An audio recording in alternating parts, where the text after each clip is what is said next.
Good morning dear student.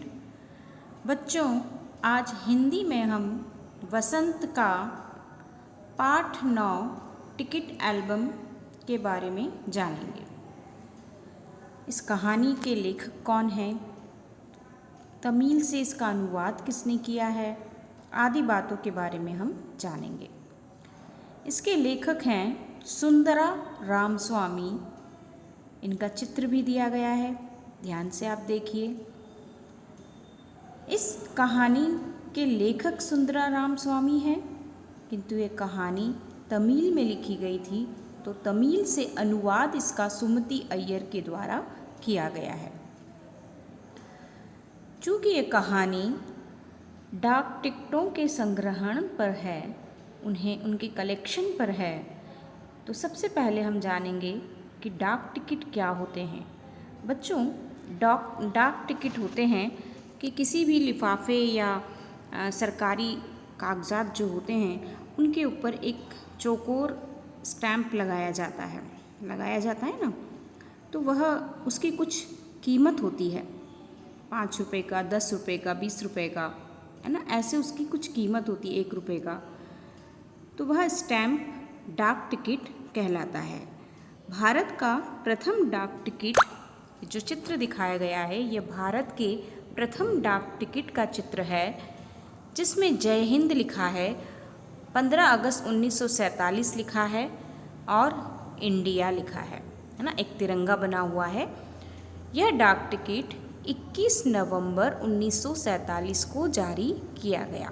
15 अगस्त 1947 को हमारा देश आज़ाद हुआ, तो अगस्त के बाद सितंबर, अक्टूबर, नवंबर, 2 महीने बाद 21 नवंबर 1947 को यह पहला हमारे भारत का पहला डाक टिकट जारी किया गया।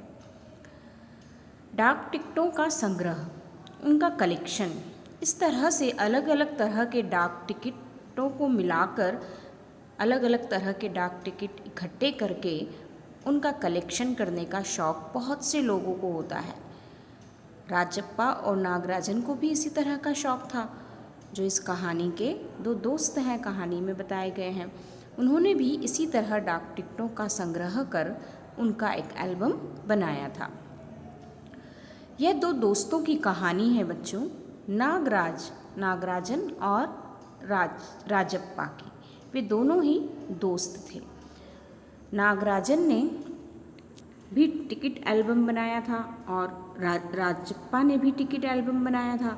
राजप्पा ने टिकट एल्बम अपनी मेहनत से बनाया और नागराजन का टिकट एल्बम बनाया उसके पास आ गया।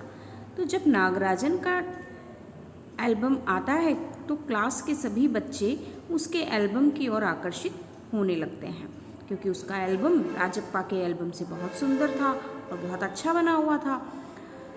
जबकि राजप्पा का एल्बम स्वयं उसकी मेहनत से बनाया गया था। तो जो काम मेहनत से किया जाता है, और जब कोई दूसरा बनाया काम यदि उसके सामने आ जाता है और लोग उसकी आकर्षित हो जाते हैं, उसकी तारीफ़ करते हैं, तो अपने को बुरा लगता है ना, थोड़ा सा मन में थोड़ा सा ईर्ष्या का भाव आ जाता है। तो यही भाव दर्शाते हुए ये कहानी लिखी गई है।